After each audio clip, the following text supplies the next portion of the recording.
انت دي مسلك اجابتكم انت مالت في نفس اللي خاطخيج مودتا ود سب انت ود سب نخنبركم ولا انت بان انت عقله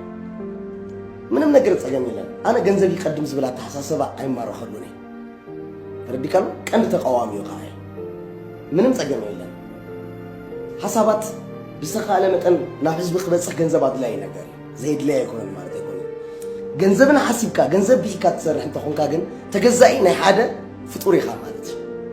እግዚአብሔር ዝባረኹ ርእስህ ቅድማለሁ ስለዚህ በላይ እሱ ምስ በጽሕ አነ መናዊ ዝኹሉ አመታት ጅካብ ስራሕ ተፋኒ ብምታይ ነበር ደ አቦደና ከይደኮ ንወልፍ ይኹን ንምግቢ ይኹን ካብ መንእሰ ኤርትራ ይሰነን ያነ ነዚ ክጣልሞ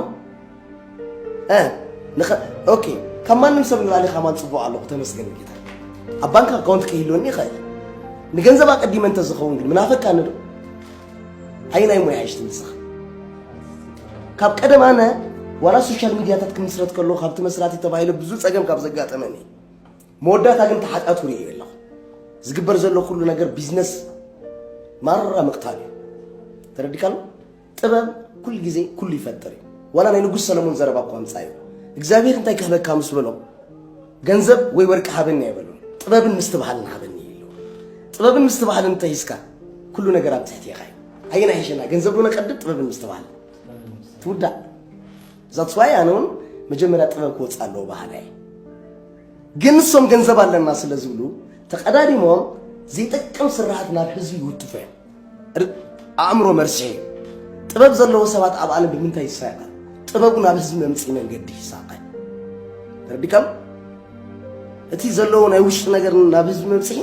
ክስእን ይገብሮ ምክንያቱ ገንዘብ ወነንቱ ነህናይና ስለዚህ ረዲካል ነህና ዝውንነና ግን ገንዘብ አይኮነን እግዚአብሔር ይዝውንነና ረዲካል እዚሁም ታይ ኪናት እኮ ኣብ ዓለም ዝመጻኻ ንፈተና እዩ ትዋጋ